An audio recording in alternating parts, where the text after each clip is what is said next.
साथियों नमस्कार, एक बार पुनः आप सभी का स्वागत है आपके इस चैनल देसी लल्लन टॉप यूट्यूब चैनल पर। हिंदुस्तान का एकमात्र ऐसा चैनल जिसने अपने प्रारंभ से लेकर आज दिन तक एक ही बात को कहा है, एक ही मांग को किया है कि निवेशकों के हितों के साथ अन्याय नहीं होना चाहिए, निवेशकों के हितों के पास संरक्षण होना चाहिए। मैंने बार बार कहा कि सहारा के अधिकारियों ने जो काम गलत किए होंगे उसकी सरकार को सजा आज देनी हो या 10 साल बाद देना हो, वो सरकार का मामला है। सरकार को क्या कार्रवाई नहीं करनी है, उनसे कंप्रोमाइज करना है, क्या व्यवस्था करनी है, वो सरकार का विषय है। लेकिन मैंने कहा है कि हिंदुस्तान के करोड़ों जनमानस का अन्याय नहीं होना चाहिए। करोड़ों जनमानस के साथ कभी भी इस प्रकार के कृत्य नहीं किए जाने चाहिए जिससे उन पर सीधा प्रभाव पड़े। साथियों, इस समय जिन सहारा इंडिया के area manager, zonal manager, territory प्रमुख लोगों ने जो आज भी तमाम सारे पद पर बैठकर लाभ ले रहे हैं, हमारे आपके खून पसीने की मेहनत की गाड़ी कमाइयों को चोरी छिपे तरीके से बेचने का प्रयास किया जा रहा है। विभिन्न व्यवसाय आज भी संचालन किए जा रहे हैं, लेकिन हमारे आपके पैसे को देने के लिए उनके पास पैसे नहीं है। समाचार पत्रों में छपवाने के लिए उनके पास पैसे हैं, विज्ञापन छपवाने के लिए पैसे हैं, तमाम सारी पार्टीज करने के लिए उनके पास पैसे हैं। अपने तमाम जोनल मैनेजर, एरिया मैनेजर, इनको अपने पाले हुए टुकड़ों पर तनख्वाह देने के लिए इनके पास पैसे हैं, लेकिन हमारे आपके हितों के लिए इनके पास पैसे नहीं हैं।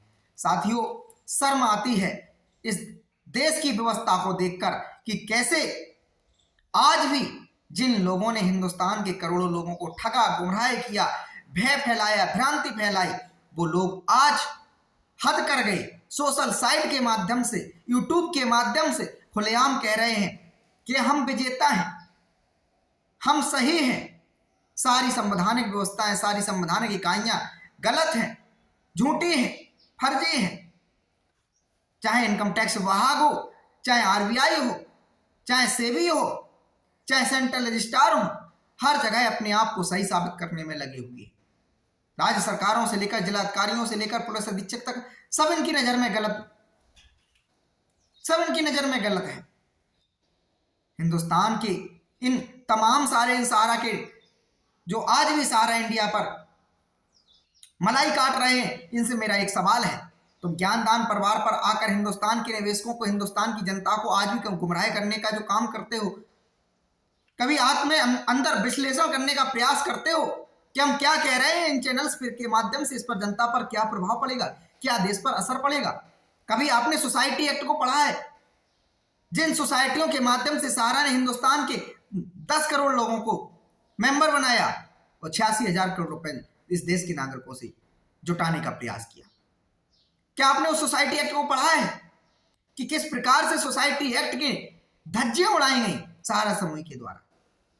अपने सगे संबंधियों को सोसाइटियों में डायरेक्टर बनाया गया, जहां चाहे सोसाइटी की संपत्तियों को तहां हस्तांतरित किया, निवेशकों की धनराशि को जहां चाहा वहां मर्जी के साथ गलत तरीके से गलत प्रायोजन के लिए लगाया। शर्म नहीं आपको आती है कहने में सहारा इंडिया परिवार गलत है, सही है? हर जगह आप एक ही बात को रटने में लगे हुए, सहारा इंडिया परिवार सही। अरे ऐसा लगता है जैसे राजा सत्यवादी हरिश्चंद्र के बाद तुम लोगों का ही नंबर आता हो। पूरी व्यवस्था को चौपट कर दिया हिंदुस्तान की। सैकड़ों लोग तुम्हारे कारण मारे जा चुके हैं, आत्महत्या कर लिए हैं, वो शर्म नहीं आती है? और तुम लोग कहते हो सहारा इंडिया परिवार के खिलाफ वो लोग गद्दार हैं जिन लोगों ने सहारा का नमक खाया और वो आज सहारा के खिलाफ बगावत कर रहे हैं, सरकार के खिलाफ शिकायतें भेज रहे हैं। उन लोगों को तुम गद्दार कहते हो, धोखेबाज कहते हो? शर्म नहीं आती है? तुम सहारा इंडिया की तुलना माँ बाप से करते हो, भावनात्मक रिश्ता दिखाने का प्रयास करते हो। तुम कहते हो सहारा इंडिया को छोड़ के जाना, सहारा इंडिया के खिलाफ शिकायतें करना जैसे ऐसे है जैसे माँ बाप के साथ गद्दारी करना। अरे माँ बाप वो होते हैं जो अपने बेटों को, खुद दुख में चले जाएंगे लेकिन अपने बेटों के साथ दुख नहीं दे सकते। तो सहारा ने क्या किया? जिन लोगों को अपने परिवार का अंग बताया, जिन लोगों ने अपने परिवार को सदस्य बताया, उनकी एक बात तुम लोगों ने नहीं मानी, एक चीज तुम लोगों ने नहीं सुनी। उन्होंने कहा अगर सरकार गलत कर रही है उनके खिलाफ धरने किए जाए, उनको समझाने का प्रयास किया जाए, लेकिन अपनी सनक में लगे रहे सहारा श्री, अपने अहंकार में लगे रहे सहारा श्री। शर्म नहीं आती है तुम लोगों को? ज्ञानदान परिवार बना करके ज्ञान की बातें करो तब तो ठीक है, लेकिन बात है तुम्हें वही करना है जो हिंदुस्तान को गुमराह करे। अरे सीधी सी बात है, अब तुमसे सारा इंडिया नहीं समझ सकती है। अरे तुम लोग इतने बड़े राष्ट्रभक्त होते। राष्ट्रभक्त तो उसको कहता है जो अपने देश की मूल मान्यताओं को माने। हमारे देश की मूल मान्यता क्या है लोकतंत्र के अंदर? संविधान की इकाइयां। आपने कितना उनको माना? उनके खिलाफ लगातार आप बगावत करने का काम करते हैं। आप कहते हैं हम राजा हरिश्चंद्र हैं, दूध के धुले हुए हैं, हमारी जीत होगी, हम सत्य हैं। तुम्हारी नींव ही झूठ के आधार पर पड़ी हुई है, तुम लोग कैसे सत्य हो सकते हो? सोचने का, कभी अपने अंदर झांकने का प्रयास करिए। अरे अपना पेट पालने के लिए दूसरे के पेट पर लात मारना, इससे बड़ा क्या पाप हो सकता है? धार्मिकता की आप लोग बातें करते हैं, आस्तिक होने का दावा करते हैं आप लोग, लेकिन आपकी अंदर आत्मा मर चुकी है। सीधा सा फंडा था, अगर निवेशकों का से आपको मोहब्बत थी, हिंदुस्तान के जिन लोगों को रोजगार मिला था सारा के अंदर, उन लोगों को अगर आपको रोजगार को बचाना था, सारा को बचाना था, सारा समूह को बचाना था, सरकारी कार्रवाइयों का सामना करने से बचना था, सीधा सा फॉर्मूला था सरकार के पास जाकर कहते हमसे जो गलतियां हुई है माफ कीजिए। वो सीधा सा अपना पक्ष रखते कि सारा रियल एस्टेट, सारा हाउसिंग के निवेशक अब सेबी को नहीं ढूंढे मिलेंगे। क्यों नहीं मिलेंगे? बताते हमने क्यूसॉप में उस पैसे को कन्वर्ट किया, फिर बताते क्यूसॉप से हमने उस पैसे को सोसाइटियों में ट्रांसफर किया। क्यों नहीं बताए? कौन नहीं जानता है कि हिंदुस्तान में माननीय सुप्रीम कोर्ट ने जब आदेश दिया कि सेबी के पास 24,000 करोड़ रुपए 15% ब्याज से तुम लोग जमा करवाइए, क्या किया तुम लोगों ने? बैकडेट का सॉफ्टवेयर लाया अपनी ब्रांचों में, रातों रात ब्रांचें खोली अपनी तुमने। सारा के निवेशकों के बीच में तुम पहुंचे, उनसे कहा कि आपका टीडीएस कट जाएगा, आपका पैसा डूब जाएगा, सेबी लेके चला जाएगा। सेबी का कोई ब्रांच नहीं है हिंदुस्तान के अंदर, कहां तुम मुंबई पैसे लेने जाओगे? कहा गया कि नहीं कहा गया तुम लोगों की तरफ से? बताइए। एजेंटों को डरवाया तुम लोगों ने, अपने अभिकर्ताओं को तुम लोगों ने डरवाया। कैसे जवाब दोगे उन निवेशकों को जिनका सेबी के पास पैसा चला जाएगा? जाइए उनसे कहिए सर्टिफिकेट सारा रियल एस्टेट, सारा हाउसिंग के सारा के कार्यालय में जमा कराएं, वहां से क्यूसॉप का सर्टिफिकेट प्राप्त कर लें। शर्म नहीं आती आप लोगों को इस तरीके की एक पब्लिक प्लेटफॉर्म पर आकर इस प्रकार की बातें करते हो? अभी एक चाटुकार कह रहा था कि हम विजय प्राप्त कर चुके हैं। अरे विजय तुम लोग प्राप्त कर चुके हो। जिस मामले में तुम्हारा कोई इंटरफियर नहीं था, उस मामले में तुम कहते हो हम विजय प्राप्त कर चुके हैं। 5,000 करोड़ रुपए तुम लोगों कहते हैं जो निवेशकों के लिए सेंट्रल रजिस्ट्रार के पास आए, उसमें विजय प्राप्त हो गई। क्या विजय प्राप्त हो गई है? बताइए आप लोग। अरे सरकार ने तो इसलिए उसमें अपना आवेदन लगाया PIL में जाकर के कि सरकार की किरकिरी हो रही थी, सरकार के खिलाफ लोग धरने प्रदर्शन कर रहे थे। तुम लोगों ने तो अपना हद पार कर दिया, तुम लोगों ने तो अपना पल्ला झाड़ लिया। तो क्या करे सरकार भी अब उनको आईना दिखा दे? सरकार तो लोगों के लिए ही बनी होती है, जनसमूह के लिए बनी होती है। सरकार की तो ये मजबूरियां हैं। जब जन कल्याण की बात होती है तो सरकार को ये तमाम सारे चीजों को बाद में रखना पड़ता है। क्यों अमित शाह जी ने कहा और अपने तमाम सारे विभागों को बुला करके मीटिंग्स क्यों किया था कि कोई भी दखलंदाजी जाके मत करना सुप्रीम कोर्ट में, कहीं ऐसा ना हो उससे जो पैसा हम हस्तांतरित करा रहे हैं CRC के लिए, निवेशकों के हितों के लिए, उसमें कोई व्यवधान पैदा हो जाए। वो जानते हैं कि तुम्हारे इतने कारनामे हैं कि कोई भी विभाग अछूता नहीं जिसके साथ तुमने जो है गलत तरीके का बर्ताव बरगलाने का काम नहीं किया। अपने पत्रों के माध्यम से, अपने विज्ञापनों के माध्यम से तुम सहारा इंडिया परिवार के जो एजेंट है, अभिकर्ता है, उन्हें तुम कार्यकर्ता भी कहते हैं, इंट्रोड्यूसर भी कहते हैं, अभिकर्ता भी कहते हैं, एजेंट भी कहते हो।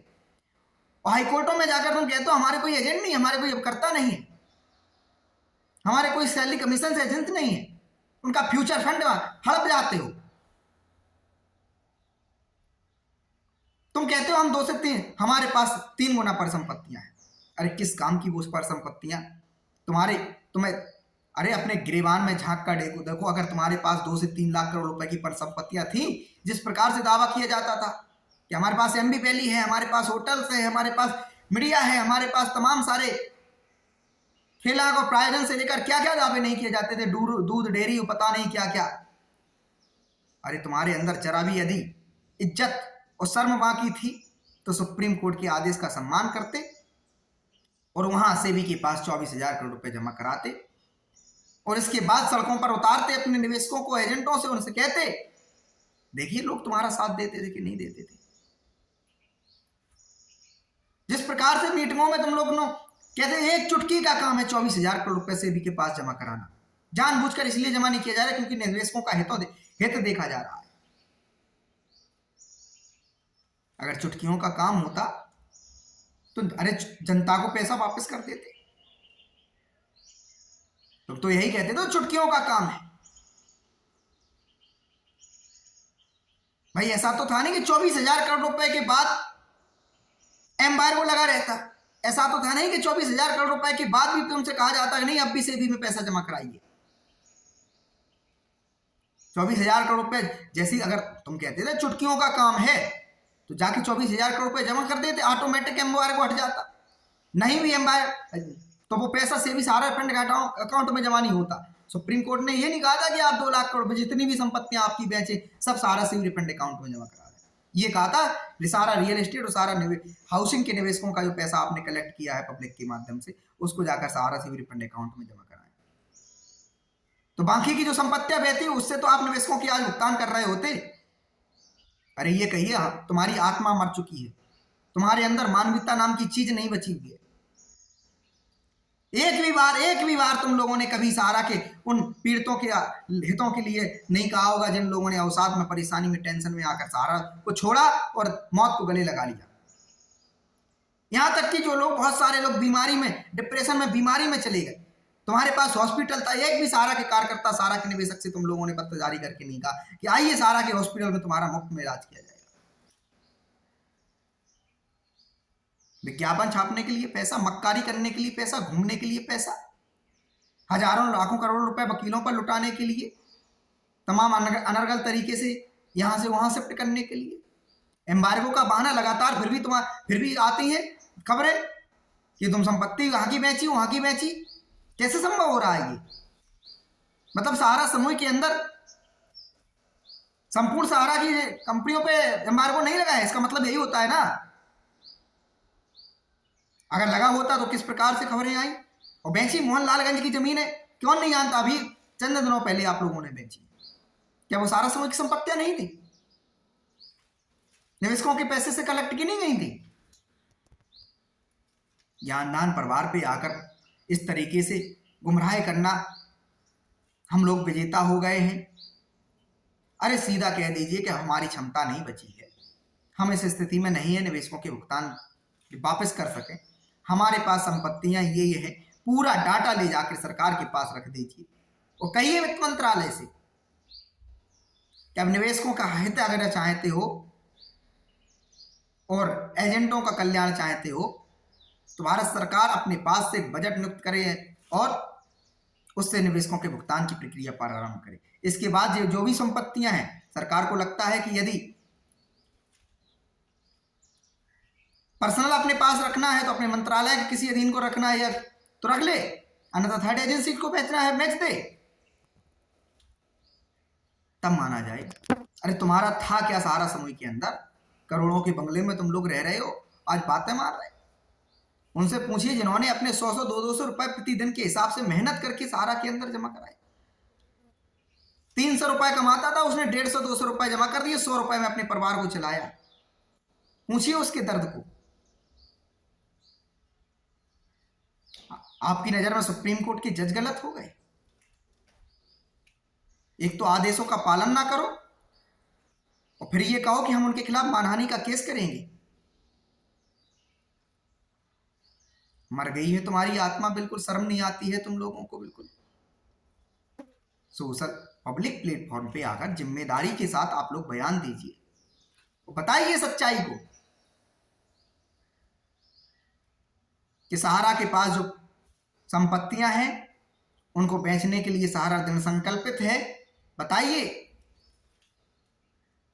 सहारा सेवी रिफंड अकाउंट में जो पैसा जमा है वो निवेशकों को वितरण करना हो कर दे सरकार। अरे सीधा हाथ खड़े अब आप लोगों ने कर दिए हैं अरे आप लोग विज्ञापन छाप के कहते हैं सेंट्रल रजिस्ट्रार से भुगतान लीजिए। अरे सेंट्रल रजिस्ट्रार से भुगतान तो जब लिया जाएगा, 5,000 करोड़ रुपए सेंट्रल रजिस्ट्रार के पास अभी आया है, 16,000 15,000 करोड़ रुपए तुम लोगों ने जमा कराया है, तो 2 लाख करोड़ रुपए तुमसे इस पब्लिक को लेना है। इस प्रकार से सिवाय गुमराह करने वाली, सिर्फ धोखेबाजी करने वाली, सिर्फ झूठी फरेबी बातें करके, फरेबी विज्ञापन, फरेबी पत्र जारी करके कहते हो हमारे अधिकारियों के खिलाफ FIR हो रहा है। अरे तुम्हारे अधिकारियों के खिलाफ सिर्फ FIR हो रहा है, यही तो इस देश में जो प्रक्रिया है उसका तुम लोग फायदा उठा रहे हो, सिर्फ FIR से नहीं। अरे तुम लोगों को तो अभी तक बाउंड कर देना चाहिए था। सहारा का जो भी आपके पास पद था, सहारा के अंदर जो भी आपका इंटरफियर था, उससे तुमको साइड में फेंकने का काम कर देना चाहिए, जिस प्रकार से दूध में से मक्खी फेंकने का काम किया जाता है। निवेशकों की पूंजी पर संपत्तियां जोड़ करके गर्व करना कोई बड़ी बात नहीं। जनमानस को लूट करके, जनमानस को धोखा कर करके एक एक निवेशक की 10-10 मेंबरशिप आईडी। धन्यवाद।